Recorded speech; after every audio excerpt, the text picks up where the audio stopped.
كل كاد نلول حمايو السلام عليكم ورحمة الله تعالى وبركاته كلنتي وعن وناكسن داودayal markasta dunida daafiyada ka joogta waa markale clip cusub halkaan naga daawanaysan waa halkaan ku leenahay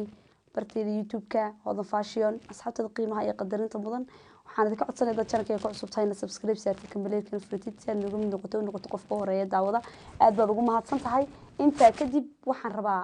maanta inaan la qaybsado deeqa afar wada ogtihiin ayaamahan inay soo gelisay clip ay leedahay waxaan u baahanahay inaan dadka cawaaninta la noolaado horta kulay laba eray baan ka yara dhex taabanaya wadankii dadka jooga horta runtii way la yaabayaan laakiin hadna ruuxeedu wax la yaabo runtii la yaab aad u weyn laakiin hadallada ay leedahay marka la arko amaan dhageystay anigu waan soo dhageystay idinkan hadana mar labaad rabaa inaan la daawado laakiin dadka dhageystay ama fahmi karaan qurbahan jooga way fahmi karaan yani waxay uga jeedo waayo sababteedu tahay iyadu waxay leedahay waxaan nacayba buuqan iyo xorriyad la'aantan yani waad ogtihiin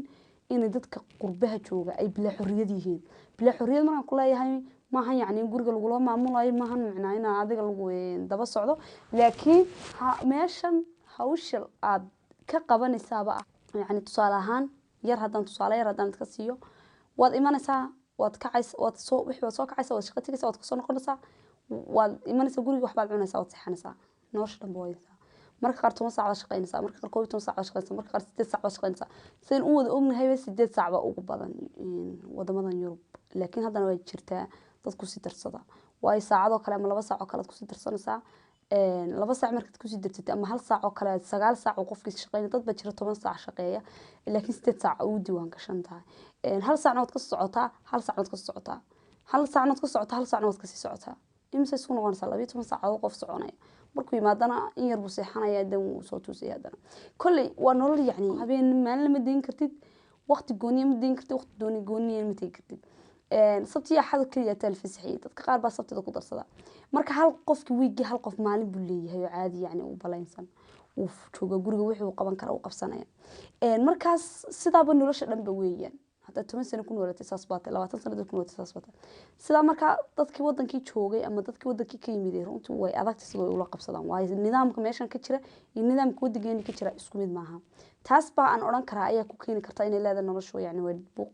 badan tahay waa sidaas dadka wadankii jooga runtii ma aaminsana mana oga laakiin waxa ku jira nolol runtii aad iyo aad u farxad badan aad iyo aad u yani wanaagsan runtii marka la eego xagga qurbaha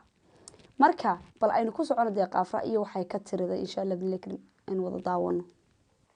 waxa weeye horta waan ku sheego ku yiri nolosha hadda halkan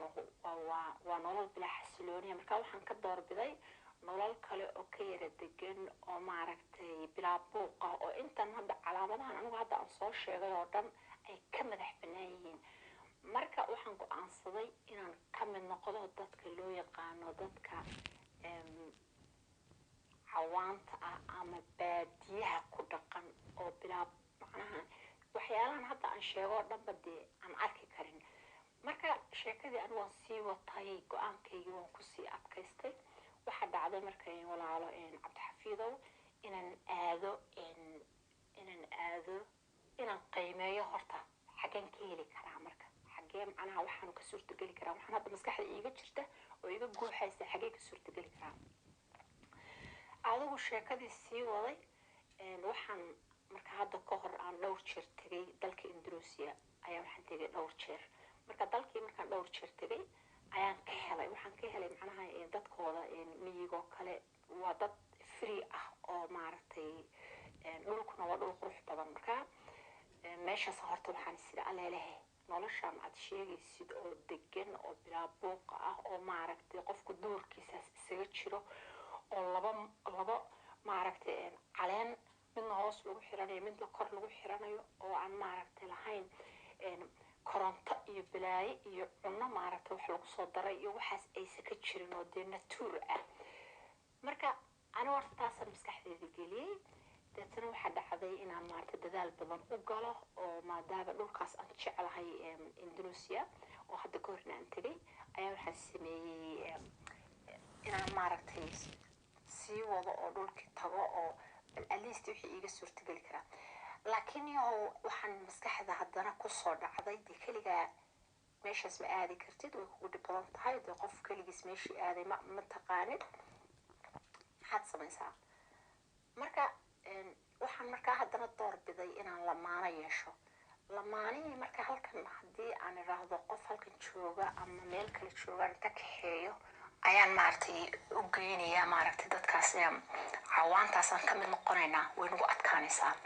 marka maxaan sameeyey waxaan doorbiday in aan meeshii aan ka helo lamaane in aan ugu ka helo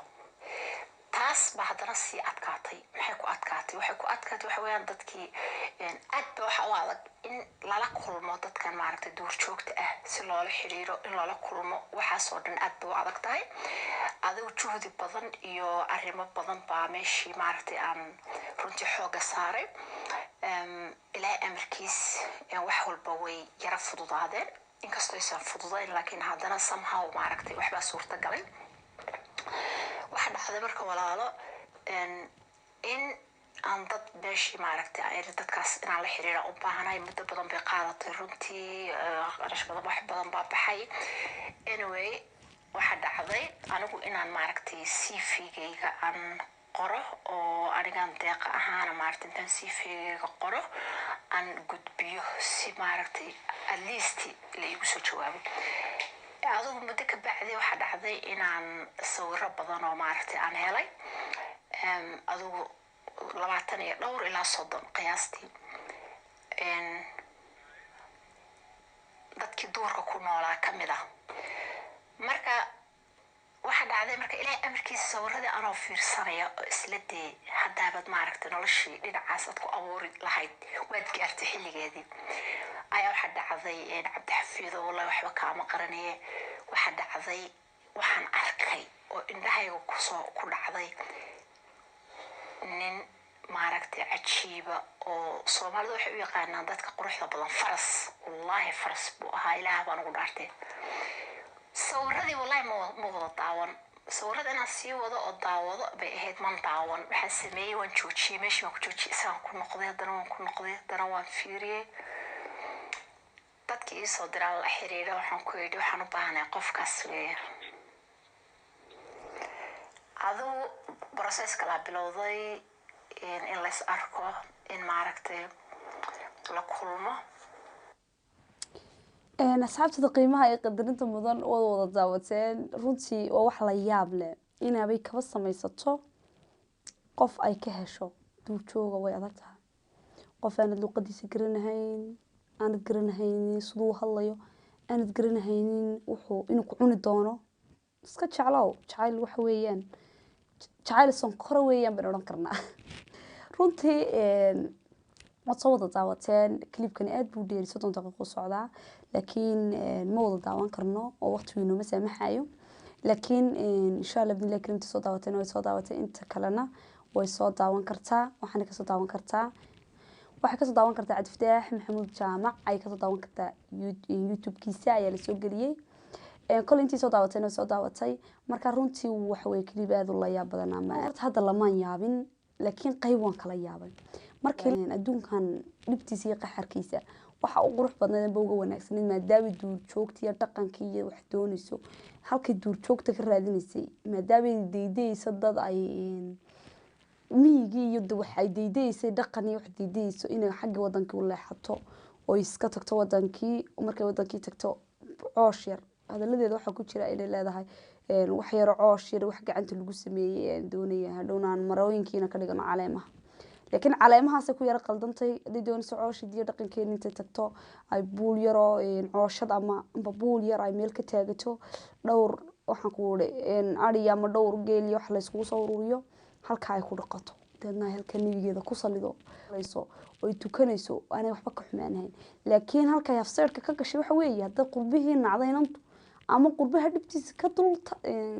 hadda qurbihii nacday ama qurbaha dhibtiisa ka tan badatay ama ay xamili kar wada maskaxdeedii waxa qurux badnayd inay xagga wadankii u leexato noqoto laakiin dadaan waxba ka garanaynin cawaano dadka cuna hatta hilibka cunaan qayrinka hilib qayrin cuni kara saddeq afra inaan su'aalde hilib qayrin ay cunaan dadkani waxaan ku dhuma maydaan ma haystaan waa dad aan iska daa xawayaanka caadiga halkaa soconayo kala marka runtii waa ina Soomaaliyeed waxaan leeyahay Allah ku soo hadeeyo ma xanuunsanayso laakiin maskaxda Allah ku toosiyaan oranaya insha Allah billahi kariim waxa wanaagsan oo qurux badan qofka inaad ducaysid qof kastaba ha ahaado ama si kastaba ha u ahaato marka waxaan ku leeyahay ilaahay wixii xumaanaha ka qabtay isaga casaa wajalaha wixii saxsan Allah ku toosiyo intaasan kaga baxaya asxaabtada qiimaha iyo qadarinta mudan waxaan idin leeyahay channelkayga rukumada oo naga mid noqda subscribe noo saara kambalelkana noo furta nagu dhiirigeliyahay asxaabtiina u si share gareeya asxaabtiina family-giina qaraabadiina wixiinaba hodan fashion ka soo mid noqdo ku dhaha aad baan idin salaamaya waxaan idin leeyahay daawashada daawanaysa waan idinka mahad celinayaa ee waqtigiina qaaliga la siinaysan aad baad ugu mahadsantihiin waa walaashin hodan oo idin leh mac